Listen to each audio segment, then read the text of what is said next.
You've probably seen some version of this lie when it comes to losing belly fat. Someone on your feed poking their lower belly and looking frustrated. The caption, if you've tried everything and your lower belly fat still won't shift, it's not your calories, it's your cortisol. Then comes the adrenal burnout, the stress belly protocol, and maybe even some cortisol supplement or food. Today, I want to show you why that whole story is backwards, what cortisol actually does, why the fitness industry has turned this into some sort of villain, and the part that nobody tells you, which completely flips the narrative these influencers are selling. My name is Adam. I'm a performance nutritionist, and I've spent the last 10 years helping men over 30 lose their belly fat without the nonsense. First, stop aiming for no cortisol. That would mean you're dead. Cortisol is your stress hormone. When you lift something heavy, when you're late for a meeting, when you're running for a bus, your body releases cortisol to mobilize energy. It raises your blood sugar, frees up stored fat and glycogen, and gets you ready to deal with whatever's coming. And short-term spikes are completely normal. They're part of the training signal. When you lift hard, cortisol goes up and then it comes back down. There's not something wrong with you, but just your body doing exactly what it's designed to do. The actual problem is where your overall stress is too much. Sleep deprivation, chronic life pressure, overtraining. Then when all of that is high enough for long enough, your stress system never gets time to properly reset. That's when things start to go wrong and you end up with more central fat, worse recovery and lower energy. But we're generally talking about a dysregulated system, not a bad week of work or even 2 weeks. And your only goal is a cortisol response that spikes when it needs to and settles back down. And that comes from how you live, not from a supplement and not from a single food. Okay, so cortisol belly, that actually started somewhere real. There's a condition called Cushing's syndrome. It's rare, and it's usually caused by a tumor or long-term high-dose steroid medication.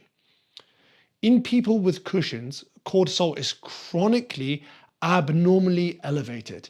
And yes, you do see central fat gain, muscle loss, and high blood pressure.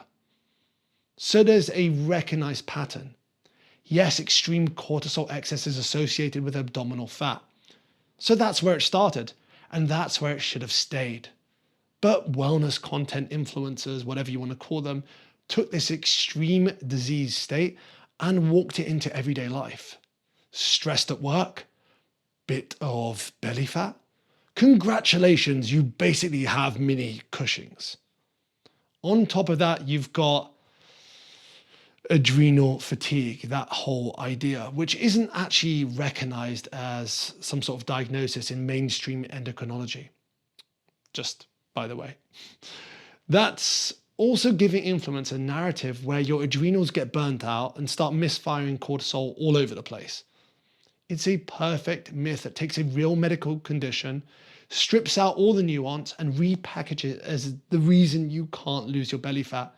Then it sells it to you as the complicated solution. So why are you still seeing this in 2026?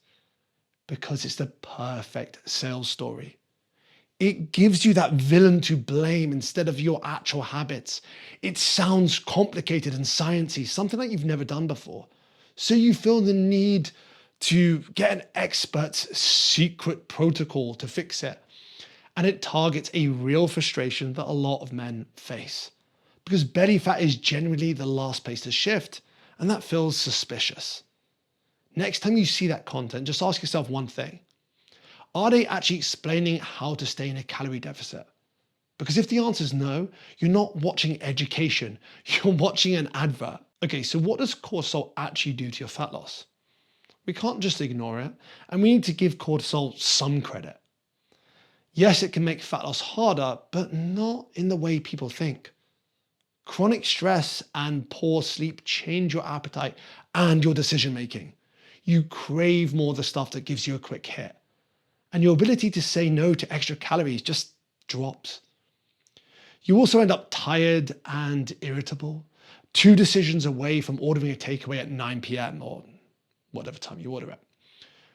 So that's how it actually gets you, not by locking up your fat cells, but by nudging your behavior until you drift out of a calorie deficit and you don't even notice it happening.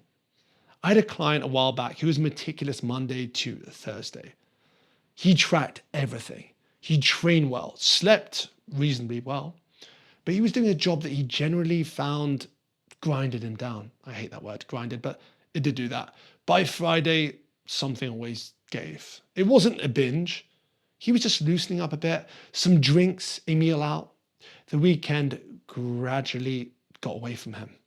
He'd messaged me on a Monday morning, frustrated, convinced there was something wrong with his hormones.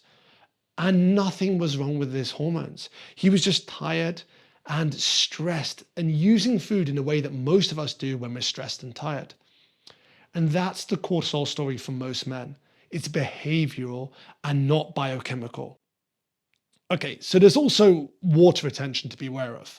Stress and poor sleep can cause you to hold on to significantly more water, especially around your midsection, which means you can be burning fat while your waist looks more or less the same for a week or two. But people decide that's a plateau, decide their cortisol is blocking fat loss and quit, usually right before progress was going to show itself. So weigh yourself most days and look at the weekly average. Take your waist measurement every 2 weeks. One number on one morning is not going to be anything meaningful. Your cortisol's high, so you can't lose belly fat until you fix it. You don't gain fat because cortisol's high. You gain fat because you're eating more than you burn. That's it. Cortisol may influence where some of it sits and how hungry you feel, but it doesn't rewire physics. And when people are generally kept in a calorie deficit, I'm talking about actually, fat mass goes down. Even though cortisol naturally rises and falls with diet, exercise, and life stress. There's no evidence that typical cortisol spikes make fat loss physiologically impossible if the deficit is actually there. So before anyone starts blaming their adrenals, the question worth asking is, in the last 2 weeks, how many days were you actually in a deficit? Honestly. Because if you don't know the answer to that, cortisol testing is not your next step. Tracking honestly is. And here's the bit that completely flips the influencer narrative. In a lot of cases, it's not high cortisol causing the belly fat.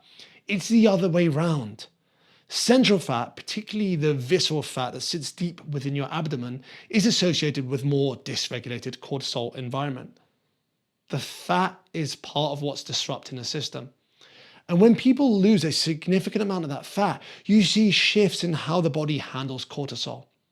The stress metabolism starts to look healthier. And that's not because they fixed their hormones first, but because they lost the fat. So waiting to fix your cortisol before you start losing fat isn't just misguided, it's exactly backwards. The thing they're telling you is blocking your progress is actually something that improves as a result of your progress. Your habits lead and your hormones follow. Yes, hard training does spike cortisol, and that's real. A heavy training session produces a clear acute rise. But if you zoom out, people who train consistently with proper recovery tend to have better baseline cortisol regulation than sedentary people. The stress system becomes more robust, not more broken. So you dose the stress, you recover, you adapt. That's the whole mechanism. But where it goes wrong is the same place everything goes wrong, doing too much without recovering from it. If you're going through constantly high training loads with poor sleep and high life stress, this can generally push the system towards dysregulation. And this isn't because training is bad for cortisol, but because you're adding training stress to an already overloaded system and you never let it settle. So stop trying to train like an influencer and stick with 2 to 4 sessions a week. Focus on getting stronger over time. Then when life generally gets overwhelming, drop the volume slightly for a week or two, rather than trying to push through recklessly or just stopping entirely. Then you can keep showing up, but just at a level you can sustain. You don't need a cortisol safe baby workout, but you do need intelligent training with proper recovery. What actually works to lose belly fat is not complicated. Create a sustained calorie deficit, eat protein at every meal, and do resistance training 2 to 4 times a week. You want sleep that's consistent enough to keep you functional and help you recover, and take an honest look at your behaviors. The stress eating, the weekend loosening, the liquid calories, the things that are quietly keeping you out of a deficit you think you're in. Go for walks, meditate if you can, see some friends, have some downtime. You will never be stress-free, but you'll become better at handling it. And that's it. It's no secret that your belly fat is often the last to go. That's genetics and hormones doing what they do. And it's not a sign that something's broken, and definitely not a sign you need a cortisol protocol. It's a sign you need to keep going past the point where most people quit and blame their adrenals. Get your belch on a tighter notch than it was 6 weeks ago. That's the only metric that matters. The lie is fix your cortisol first and the fat will come off. But the truth is, start losing fat and your cortisol starts to sort itself out.